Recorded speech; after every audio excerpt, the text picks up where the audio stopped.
So does the C50 still hold up even after the FX5 came out? I think at this point, when it comes to prosumer cameras, the bell curve of quality and the features that come already built into a lot of these cameras has really kind of leveled off. The hype around the FX5 was huge. It came out, and then a week or two later, you really don't hear much about it anymore. That's why I still think the Canon C50 is the best bang for your buck.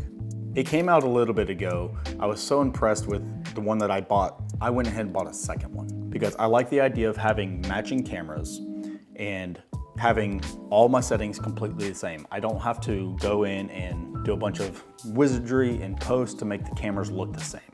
So a lot of the features that I thought I would use on the C50, I don't really use much.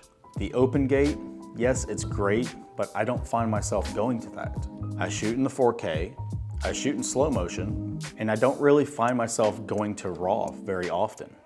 And for 99.9% of the jobs that I do, that's sufficient. One feature that I find really useful is the dual base ISO. This thing will shoot in dang near darkness. Having the extra audio inputs, the full-size XLRs on the top handle has been great. I use these for podcasting. I use these for interview setups where I have an ambient mic and also a wireless mic. Getting used to the Cinema OS that is on these cameras has taken a little bit of getting used to. I'm very used to the menu on the R5 and the 5D Mark IVs and all of those cameras. But when it came to Cinema Line on their OS, it took a little bit of playing with to get it just how I like it. Now, the one thing that I wish Canon would fix is being able to play nicely with third-party lenses. I ran into an issue with one of my lenses. It's the Tamaron 24-70 version 2, the 2.8. While it is a great lens, it's got IS, it's got all the different features that you want in a lens, it doesn't work with my C50 at all. It won't focus and it won't change iris. I reached out to Tamaron and they basically told me to kick rocks. I reached out to Canon and they have no interest in updating the firmware to play nicely with that lens. And from a business standpoint, I feel like that's kind of a slap in the face to your entire consumer base. Other than that, over the past several months, this camera has been a beast for me. It's gone on almost every single shoot that I've gone on, this one and the one I'm filming on. It does great stills. So in the moment, I don't have to switch cameras. I just throw it over in photo mode and go to town. Now, one thing to be aware of when you take the top handle off and you want to put in maybe flash for a off-camera flash, it doesn't work like that. There are no contacts for a hot shoe or a on-camera flash. So you'll be natural light only when you're in photo mode.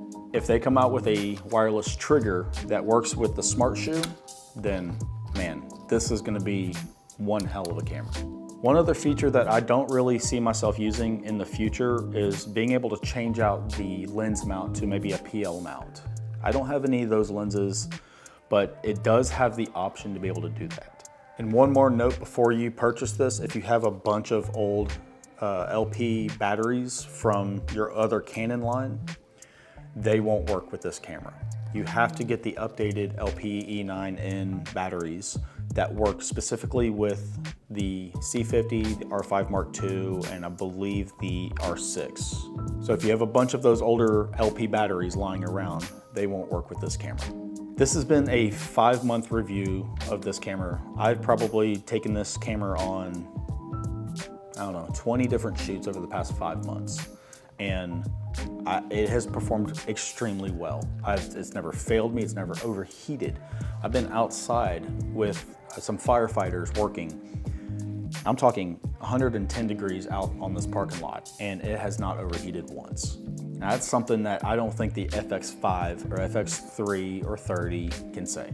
So yes, I still think the C50 is relevant in today, even after the FX5 comes out. And at that point, it's not so much the camera, it's the operator. It's gonna be the user that defines how well that image looks. So at the end of the day, it's not the camera, it's the user. So get out there, shoot some stuff, create something that was never created before. Have fun doing it.